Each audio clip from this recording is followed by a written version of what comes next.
स्मरण हनुमान जी करते हैं और हनुमान जी का निरंतर स्मरण राम जी करते हैं। कथा तो आगे की, लेकिन अभी सुना देते हैं। हनुमान जी से भगवान कितना प्रेम करते हैं, इसको प्रकट करने के लिए राम जी ने एक लीला की। पाताल का राजा अहिरावण, वो विभीषण का स्वरूप धारण करके आया। ये कुंभकर्ण के मरने के बाद की बात। कुंभकर्ण मारा गया था। उसके बाद रावण बहुत दुखी था, उसने अहिरावण का स्मरण किया और अहिरावण आया और उसको विभीषण का स्वरूप धारण करने की शक्ति प्राप्त थी। हनुमान जी महाराज अपनी पूंछ से परकोटा बनाकर पूरी सेना की, पूरे शिविर की रक्षा कर रहे थे और कोई वहां दीवार तो थी नहीं, हनुमान जी की पूंछ की ही चेहरे दीवारी थी, परकोटा था। राम द्वारे तुम रखवारे होत ना आज्ञा बिन पैसारे।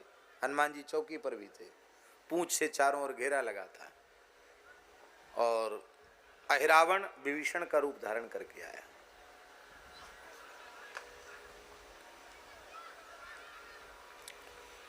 अब हनुमान जी भी भूल गए। हनुमान जी को लगा कि विभीषण जी हैं, तो विभीषण जी को तो कौन रोक सकता, विभीषण जी तो विभीषण जी हैं, अपने ही हैं। भाई शिविर का कोई मुख्य व्यक्ति हो, मान लो हमारा शिविर है, कुंभ में लगा हुआ है और हम ही अपनी शिविर में आवें, तो चौकीदार की क्या हिम्मत है जो हमको रोके। वो तो कहेगा आओ महाराज भीतर आओ, आपका ही शिविर है। विभीषण जी तो राम जी के सखा हैं, कौन रोकेगा उनको। हनुमान जी ने कहा विभीषण युद्ध चल रहा है और इस समय आप इतनी रात कहां से आ रहे हैं। विभीषण जी ने कहा यहाँ थोड़ा शोरगुल ज्यादा होता है, समुद्र के किनारे भगवान का भजन करने गए थे, राम जी का भजन करने गए थे। अच्छा कोई बात। सायं संध्या करके फिर वहीं मन लग गया, बैठे राम राम जपने लगे। रात हो गई, अर्धरात्रि हो गई। वाह, आपकी अनुमति है तो भीतर जाएं। अरे वाह वाह, क्या बात बोलते हैं, आपके लिए अनुमति। पधारिए महाराज पधारिए। चले गए। विभीषण तो भीतर ही थे वस्तुतः, वो तो सो रहे थे और ये नकली विभीषण चला गया भीतर। अहिरावण विभीषण बन के चला गया और सब सो ही रहे थे। असुर ने अपनी आसुरी माया का प्रयोग किया, सबको प्रगाढ़ तंद्रा में चला प्रवेश करा दिया और श्री राम लक्ष्मण को वहीं से अपहरण कर लिया। अंतर्धान हो गया शिविर के मध्य से ही और राम लक्ष्मण को लेके पातालपुरी पहुंच गया, पाताल चला गया। ब्रह्मवेला हुई, सरकार बीच से गायब, राम लक्ष्मण ही गायब है। हाहाकार मच गया। हनुमान जी ने विभीषण जी से कहा क्या हुआ भाई, और रात को कौन आया गया। विभीषण बोले हम तो न कहीं आए न कहीं गए। क्यों कि युद्ध के समय ही ये निश्चित हो चुका था कि युद्ध सूर्यास्त तक चलेगा और युद्ध संपन्न होने के बाद रात्रि में कोई कहीं शिविर से बाहर आएगा जाएगा नहीं। तो उसी व्यवस्था का, कानून का पालन करते हुए मैं तो कहीं गया ही नहीं, मैं तो श्री रघुनाथ जी के अत्यंत निकट ही था। पर पता नहीं मैं जागकर भजन करने वाला कैसे सो गया, लगता किसी आसुरी माया का प्रकोप हुआ है। कौन आया था। हनुमान जी ने कहा तुम ही तो आए थे रात को। विभीषण जी ने कहा मेरे स्वरूप को धारण करने की क्षमता रावण के पुत्र अहिरावण में है, वही ले गया होगा राम जी का अपहरण करके। हनुमान जी बोले बस पता चलना जरूरी था कि कहाँ गए सरकार, लेके आना तो हमारा काम, आप लोग अब रो गाओ मत, मैं लेके आता हूं प्रभु। और उधर सर्वसमर्थ श्री रघुनाथ जी और लखनलाल जी, लखनलाल जी तो कहाँ चुप बैठने वाले, लेकिन राम जी का रुख देख के लक्ष्मण जी भी शांत हैं, चुपचाप है। वहां पहुंचे, अहिरावण ने बढ़िया से स्नान कराया, बोले देवी के सामने बलि देंगे इनकी। कंदमूल फल सामने रखे, खिलाया पिलाया, वस्त्र पहनाए लाल लाल, टिरोली का तिलक लगाया, बोले देखो अब पाताल पूरी देवी के सामने तुम दोनों की बलि दी जाएगी। बहुत लंका का विनाश किया है, अब तुम्हें कोई बचाने वाला नहीं है, तुम्हारे रक्त से हम देवी को तृप्त करेंगे।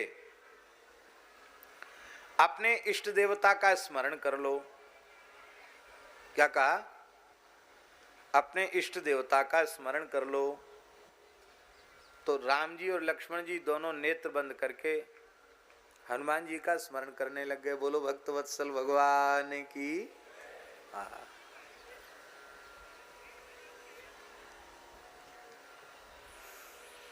और इधर हनुमान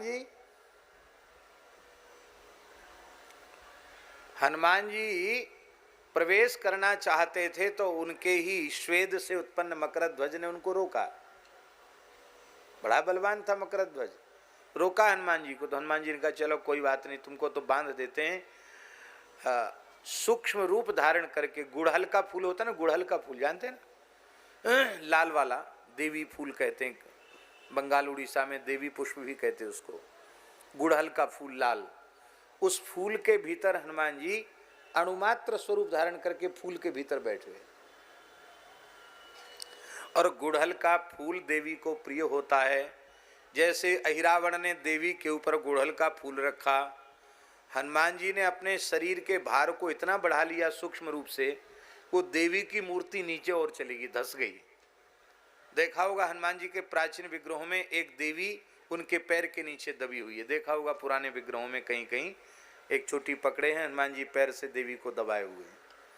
वो देवी चली गई, पाताली देवी, उसको और नीचे धसा दिया हनुमान जी ने, और देवी के स्थान पर देवा प्रकट हो गए हनुमान जी, और खप्पर लेके तलवार लेके जीव निकाल के ऐसे ऐसे करने लगे। अहिरावण बोला वाह वाह वाह वाह, ऐसी देवी तो कभी खुश नहीं हुई। खिलाओ हलवा पूड़ी खिलाओ, खूब लड्डू खिलाओ। बोले हाँ खूब चकाचक। सरकार बैठे हैं, थोड़ी कनखी से देख के मुस्कुरा जाते हैं कि कौन सी देवी सामने प्रकट भई है।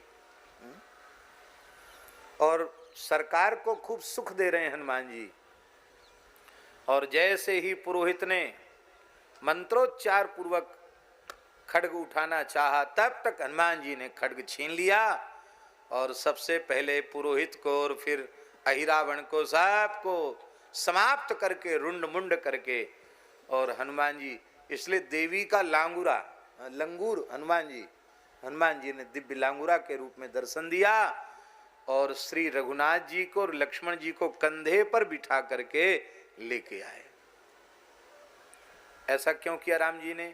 अपनी भगवत्ता का, अपनी ईश्वरता का प्रयोग क्यों नहीं किया? लखनलाल जी को तो जरूर करना चाहिए था, लखनलाल जी ने भी क्यों नहीं किया? इसलिए नहीं किया, लखनलाल जी रघुनाथ जी के रुख को जानते हैं। इस लीला के माध्यम से भगवान यह बताना चाहते हैं मैं सबका संकट दूर करता हूँ, पर हनुमान जी मेरे इतने प्यारे भक्त हैं कि मेरे ऊपर आई हुई विपत्ति को, संकट को तो हनुमान जी दूर करते हैं। हनुमान जी संकट मोचन है।